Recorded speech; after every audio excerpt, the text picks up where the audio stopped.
taking all three UAfx amp pedals, the Dream 65, the Woodrow, and the Ruby, and we're going to start combining the Dream 65 with one of the other ones. And the whole idea here is that the Dream 65 to me has a great core sound, and we're going to run the Dream 65 in mono, and then either the Woodrow in stereo or the Ruby in stereo alongside the Dream 65. So the reason I wanted to do it this way, the Dream 65 versus the other two pedals, is a little bit unique because if you feed it a mono signal, you can't get a true stereo image out of it. The left and right outputs are exactly the same. If you feed it a stereo image, of course you're going to get a stereo image. There are actually two amplifiers, one for each side of the Dream. But running it in mono, you just get two identical signals coming out. So the Dream 65 is going to be in mono, but both the Woodrow and the Ruby, when you feed them a mono signal, if you turn up that reverb, you actually get in that room reverb that they have, because they don't have the spring reverb, you actually get a stereo image reverb. It's unique on the left and right sides. So if you're running the Dream up the center with that nice spring reverb, and it's kind of a scooped sound, and then say the Woodrow, it has that nice mid boost, and it's in stereo, you're getting this wide image that has a nice center channel, and then a wide stereo channel. The way I'm doing this, I'm just running my guitar straight into a splitter, and then one side of the splitter goes to the Dream, the other side of the splitter goes to the Ruby or the Woodrow. And then I'm mixing it all in three channels, of course the Dream, Woodrow, or Ruby. One thing you have to know when you're doing this is that the Woodrow and the Ruby, actually their polarity is reversed. So if you have a splitter that has a polarity reverse, 180 on one of the channels, use that, and then you can blend your sounds seamlessly. If you're into these kind of videos, please hit the like button, comment, and subscribe. All these things help me to keep making these videos. So without any further delay, let's just get into some tones. All right, so first we're just going to hear the Tele neck pickup through the Dream on its own.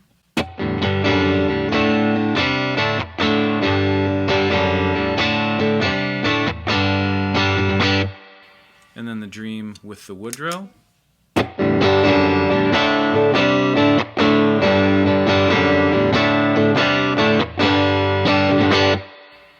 And then, so you can hear the Woodrow on its own.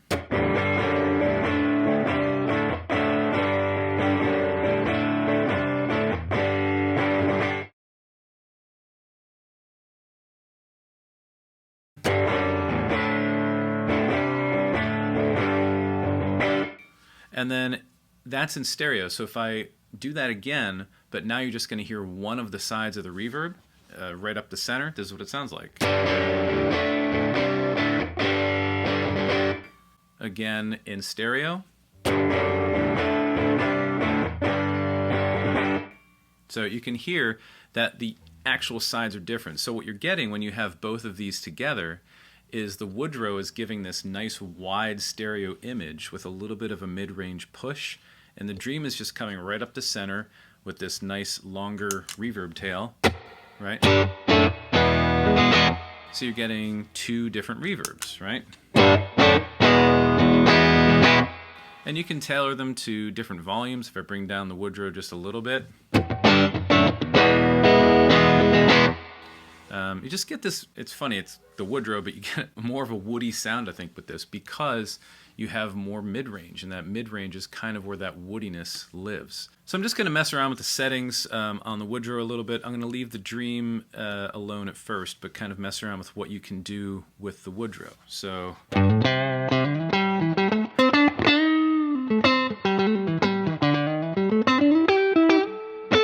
that's both. Here's just the Dream.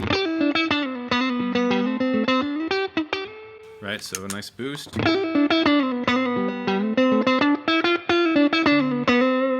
Right, so it's a nice clean sound with a good boost to it. So let's give it a little bit more in the Woodrow.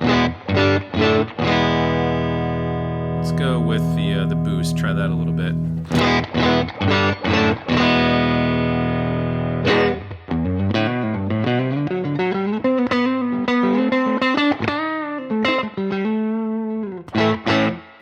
Back to where it was.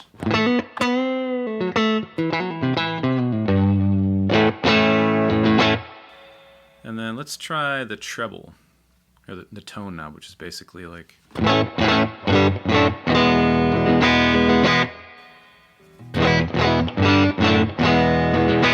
a little bit more bite, it breaks up a little more, because if you hear it just on its own.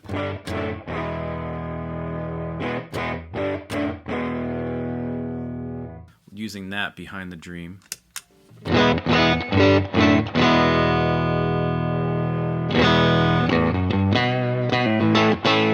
That's not great. That's a little fizzy if you give it too much, right?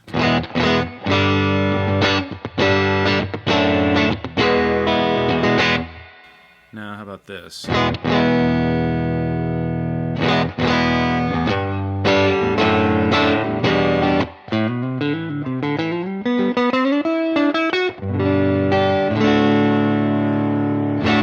Too fizzy there, but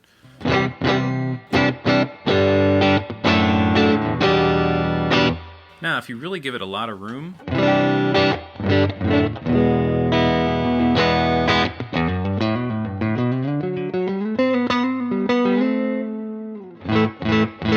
actually pretty nice. Totally dry.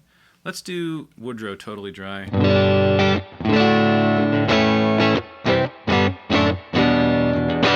That's a little odd because it seems like you've got this nice lush reverb here. This almost seems like it's not even through an amp, it's just direct. So giving it a bit of room is super nice. A bit more there. Now, if you mess with the cabinets a little bit,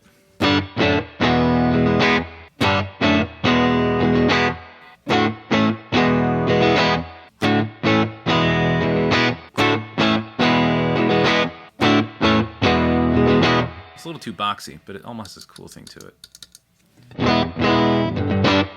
So this is kind of my favorite there. Now for the Dream. So we're messing with cabs. That's pretty harsh. We haven't done any bridge pickup. Let's go back here.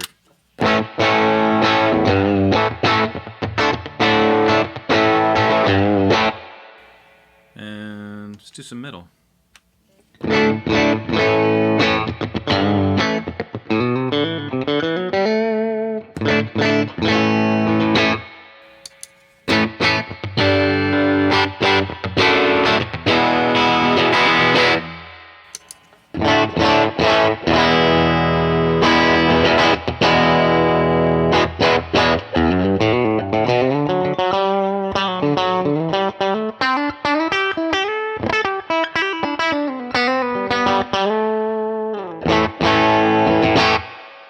So that's all really nice.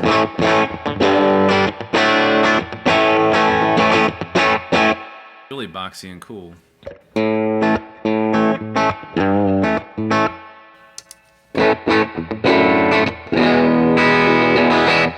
Like it's a little bit more forgiving changing the cab on the Dream than it is on the Woodrow.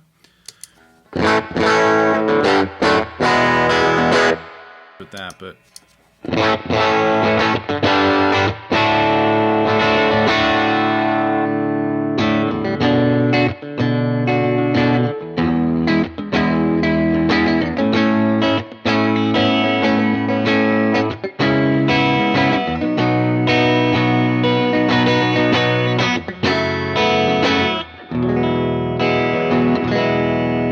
let's give the Dream a little bit more boost.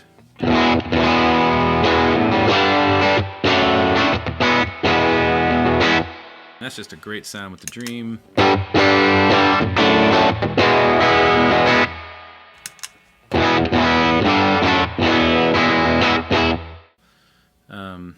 Maybe something that terrible.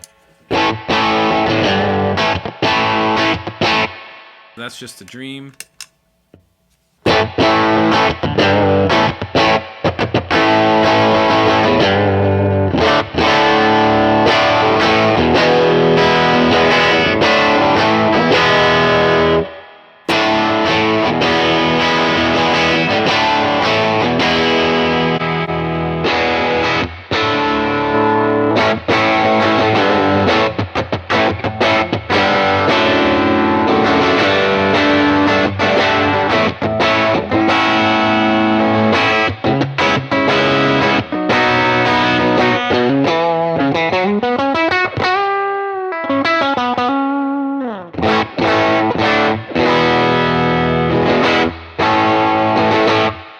So it actually sounds really nice if you start pushing that Dream a little bit more. You just have to bring up the Woodrow a a little bit more in the mix to give you still that kind of huge sound. If we really crank that room up now,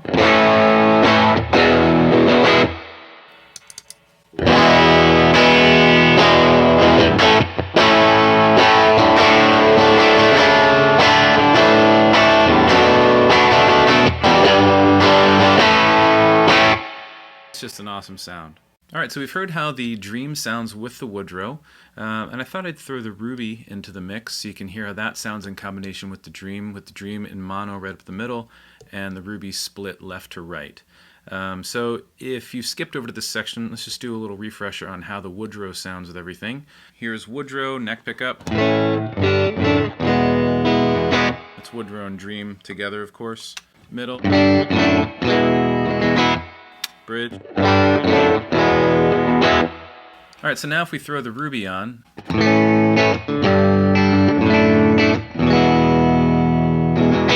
that's the middle, here's the neck.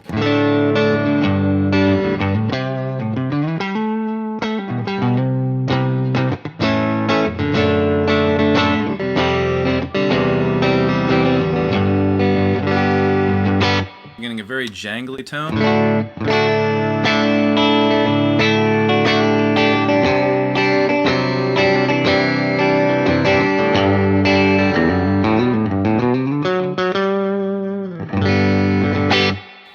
Bridge.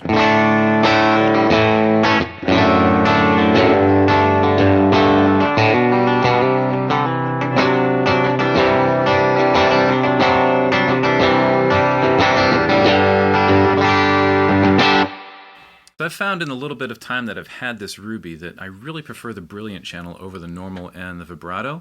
The vibrato's cool, but the vibrato is so pronounced, it's hard to have it be subtle. But that's one of the cool things about this. If you've got these two running, if I just flick it over to the vibrato channel,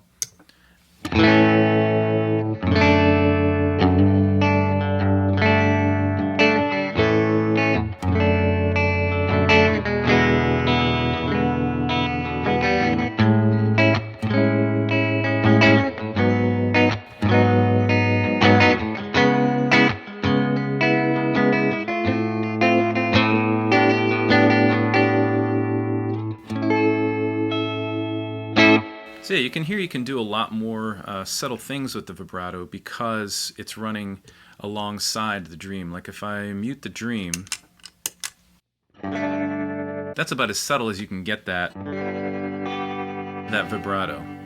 So, and then at its most severe,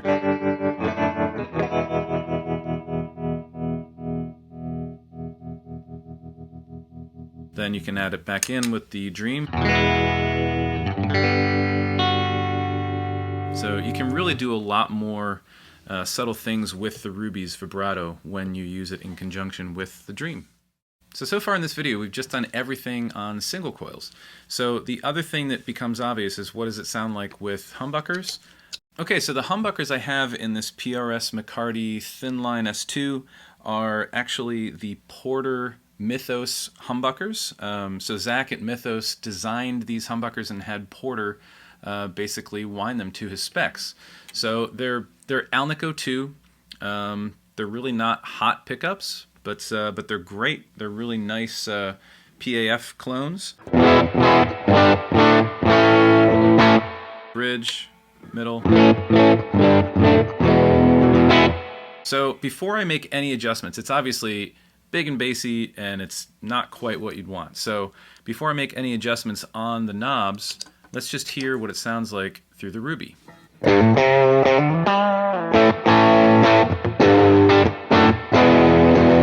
It's still got a lot of bass coming through, so let's see if we can adjust some of that out. Let's listen to just the Dream. Let's go worst case scenario with the neck pickup. So let's just kill the bass all the way, bring up the treble. Maybe a little less gain.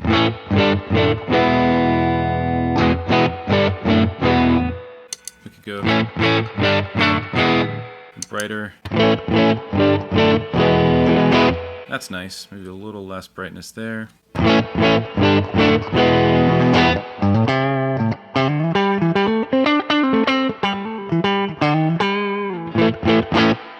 now let's add in the ruby.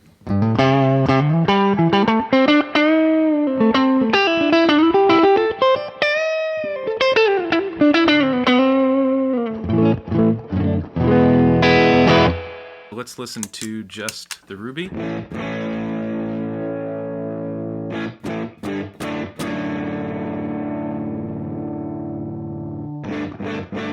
Get some of the tubbiness out. Let's give... Wrong way, huh?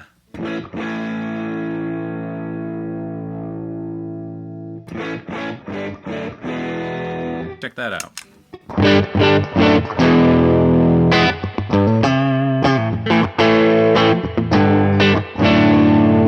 Bridged, this could be pretty bright.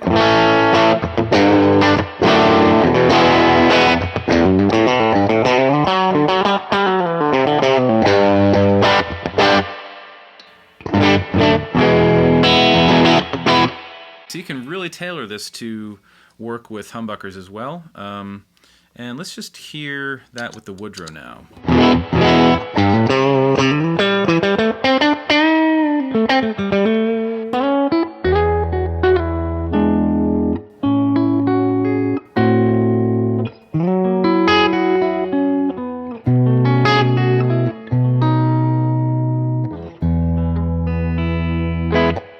Yeah, so I really think that no matter what setup you've got with pickups, there's a lot of ground you can cover using both of these amps, and you don't really have to run them, you know, in 3 channels, like the Dream in the middle and then one of the others on the side. There's a lot that you can do to really get some varied tones with these UA pedals, which honestly, on their own, I get a little bit frustrated with them, but together, I've really found it to be an awesome experience, and I kind of get lost in the tone a lot more. I find that I can tell if I like a pedal and I like a setup if I'm not constantly twiddling knobs.